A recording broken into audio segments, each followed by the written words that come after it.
नमस्कार, मी अश्विनी तुम्हा सगळ्यांचं अगदी मनापासून स्वागत करते आजच्या नवीन व्हिडिओमध्ये. तर माझं एक पार्सल आलं लेन्स कार्डचं. यात काय हे दाखवते आणि मी किती निष्काळजीपणा करू शकते किंवा हलगर्जीपणा करू शकते हेही पुढे सांगते. आपण हे ओपन करूयात. तर मी ना इतका म्हणजे इतका निष्काळजीपणा करेल याचा माझ्यावरच विश्वास नाही बसत आहे. यात ना मी दाखवते आधी काय.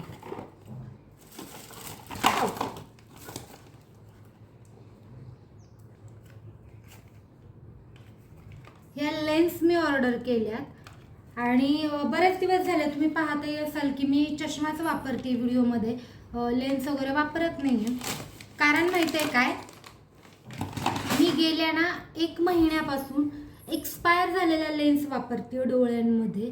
आता त्याचे साईड इफेक्ट्स काय किंवा आत्ता होणार आहेत पुढे जाऊन होणार आहेत हे माहिती नाही. आय होप सो की काही त्रास नसावा, थोडंफार चाललं जात असावं. पूर्ण 1 महिना मी एक्सपायर झालेल्या लेन्स वापरत होते. कारण माझ्या लक्षातच नाही की मी लेन्स कधी ऑर्डर केल्यात. आणि सहज असा त्या दिवशी आमचा विषय झाला बसून की माझ्या लेन्स वगैरे कधी एक्सपायर होणार आहे म्हणून मी सहज चेक केलं. तर माझ्या लेन्स ज्या आहेत त्या मेमध्येच एक्सपायर झाल्या होत्या. काहीतरी 17 की 18 मेला असं काहीतरी. म्हणून मग मी हे फटाफट ऑर्डर केल्या. तरी याला मला वाटतं 7-8 दिवस झाले असतील ऑर्डर करून आणि त्या आज आलेल्या आहेत. आज तारीख आहे 10. तर त्या आज आल्यात. आता मी त्या लावते आणि तसं म्हणजे एवढी गरज नाही आहे की हे वापरलंच पाहिजे. पण काय होतं, सतत चष्मा वापरला ना तर असं काही कार्यक्रम असेल किंवा काही असेल तर चष्मा साडीवर वगैरे चांगला वाटत नाही आणि मग अचानक लेन्स लावलं तर ते थोड्याशा डोळ्यांना त्रास देतो. आता मी लेन्स जे आहेत ते गेले 10 वर्षापासून वापरते. 2014 पासून मी लेन्स वापरते, त्यामुळे मला त्यांची सवयही झाली आणि आता काही त्रास होत नाही आणि बरंही वाटतं. नाहीतर मी चष्मा आहे ना सतत असा करते, तो खाली जरी नाही आला. आणि त्याची मला इतकी सवय झाली चष्मा अशी वरती करायची. मी कितीतरी वेळा लेन्स लावलेले असतात तेव्हा पण ना मी असं करते आणि इथे ना काळं पडतं. सतत आपण हे स्पेक्स लावले ना ते इथे काळं पडून जातं. त्यामुळे मग मी ते सर्कल आहेत तेही जास्ती दिसतात सतत चष्मा वापरला तर, असं मला वाटतं. माझ्या अनुभवावरून मी सांगते, एखाद्याला हे काही त्रास नसूही शकतात. तर आता हे आणलेत ना मी फटाफट लावून घेते. मलाही जरा बरं वाटेल आणि चष्म्यालाही जरासा आराम मिळेल.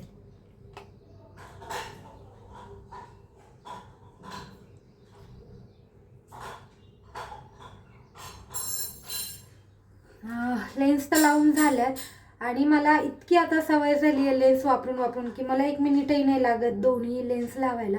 पण मला डोळ्यात ना आज काहीतरी थोडंसं असं वेगळं हेवी जाणवते. बहुतेक खूप दिवस गॅप झाला म्हणून असावं ते, असं वाटतंय.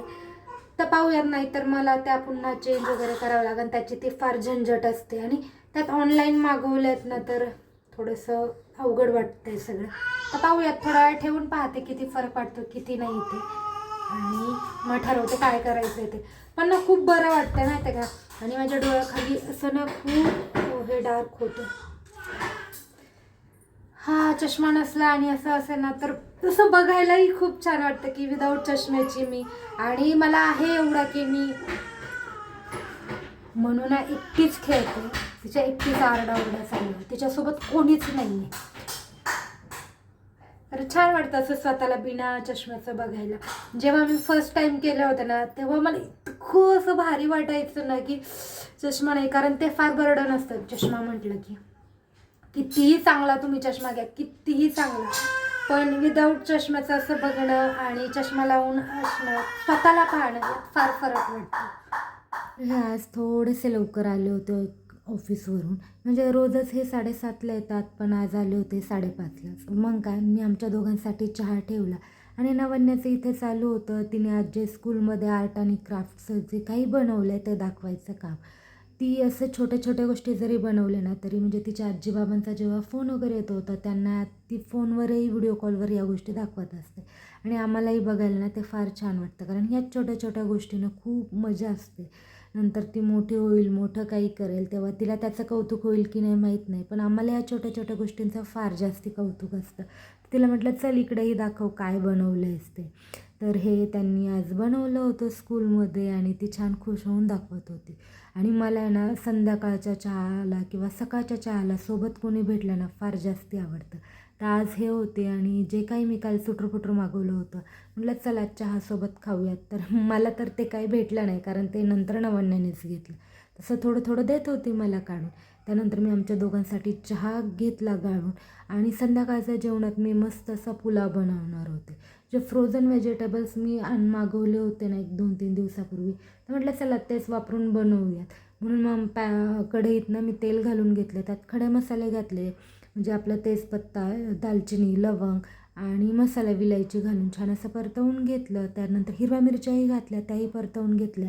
त्यानंतर आलं लसूण पेस्ट घातली, तीही छान परतवली. त्यानंतर कांदा घातला, तो छान लाल होईपर्यंत थोडासा मऊ असा होईपर्यंत परतवून घेतला. त्यानंतर त्याच्यात पुदिन्याची पाने घातली आणि बाकीच्या ज्या भाज्या होत्या म्हणजे शिमला मिरची मी कट केली होती आणि हे फ्रोझन व्हेजिटेबल्स त्यात बीन्स होते, गाजर होते, वाटाणे होते आणि फ्लॉवर होता, ते घालून छान परतवून घेतलं. थोडंसं मीठ घातलं आणि झाकून ठेवलं की सगळ्या भाज्या छान अशा शिजाव्यात. अगदी पूर्ण गाळ नाही करायच्या पण थोड्याशा शिजल्या पाहिजे. तर अगदी 1-2 मिनिट ठेवलं असेल आणि ह्या भाज्या नंतर चेक करून पाहिल्या शिजल्यात का, तर त्या छान अशा शिजल्या होत्या. मग काय याच्यात थोडासा मसाला घालून घेतला. तर यात मी बिर्याणी मसाला घातला आहे, तुम्ही पुलाव मसालाही घालू शकता, जे काही म्हणजे दोन्ही तुमच्याकडे अवेलेबल असेल ते घालू शकता. त्यानंतर थोडासा चाट मसाला घातला आणि छान असं परतवून घेतलं. यात मी बाकीचं असं काही घालत नाही पुलाव बनवताना दुसरे मसाले. आणि हा भात आहे ना मी छान असा शिजवून घेतला होता, म्हणजे पाण्यात बॉईल केला होता आणि एक्स्ट्राचं पाणी गाळून घेतलं होतं. तो राईस मी यात घालून छान असा मिक्स करून घेतलं आणि थोडंसं आहे ना लक्ष देऊन मिक्स करावं लागतं, नाही तर जे तांदूळ आहेत ना त्याचे खूप सारे तुकडे होतात. आणि झाकण ठेवून 1-2 मिनिट ना त्याला वाफेवरच तसं शिजवून दिलं म्हणजे त्याची जी टेस्ट आहे ती सगळीकडे मस्त अशी लागेल. आणि मला मसाले भात, खिचडी भात म्हणजे जे असे भाताचे प्रकार आहेत ना ते प्लेन नाही आवडत. त्याच्यासोबत कोशिंबीर किंवा रायता किंवा मसाला ताक किंवा कढी असं काही ना काहीतरी हवं असतं. तर मस्त असा पुलाव बनवला आणि त्याच्यासोबत बुंदीचा रायता. आणि यांच्यासाठी मी ताट बनवत होते, आधी यांना देणार आणि मग मी खायला बसणार होते कारण नवन्या तिच्या फ्रेंडकडे खेळायला गेली होती. मग तिला यायला वेळ लागणार होता, म्हटलं चला मीही यांच्यासोबत बसून घेते. मग यांनाही दिलं आणि मीही केलं. आणि जेव्हा असं राईस असतो राईससोबत काही असतं ना तर मला ते जेवण फार जास्ती आवडतं. कारण मला प्लेन भात ना फक्त अजिबात नाही आवडत, त्याच्यासोबत काहीतरी तोंडी लावायला हवं. तर आता मस्त आम्ही खाऊन घेतलं. नवन्या आल्यावरतीही जेवायला बसली होती. जेवण झालं ना की काही ना काहीतरी गोड खायची इच्छा होतेच होते. तर यांना बोललं काहीतरी गोड घेऊन यात, तर ते चालू होतं काय आणायचं काय आणायचं. शेवटी ठरलं की रसमलाई घेऊन यात. तर ते 2-3 ठिकाणी गेले पण तिथली रसमलाई संपली होती. मग त्यांनी ते फोन करून सांगितलं की रसमलाई संपली आहे, दुसरं काही आणूत का. म्हटलं मग काही नका आणूत, कॅडबरी वगैरे घेऊन यात. तर त्यांनी कॅडबरीही घेतली आणि एका ठिकाणी त्यांना रसमलाई मिळाली तर तीही घेऊन आली. हे मात्र खरं आहे, हे बाकीचं काही करू न करू पण एखादी गोष्ट यांना खायची मागितली तर ते काहीही करून घेऊनच येतात बऱ्याचशा वेळेस. अगदी नाहीच भेटलं तर ठीक आहे, मग ऑप्शन असतंच काहीतरी वेगळं. आणि नवन्यालाही फार आवडते, तर मी आधी टेस्ट करून पाहिली आणि नेहमीसारखी छानच होती. आणि माझ्यापेक्षा उत्साही खायला नवन्या होती. चला तर मग ही रसमलाई आम्ही सगळे खाऊन घेत होतो. आपण भेटत नेक्स्ट व्हिडिओमध्ये, तोपर्यंत बाय.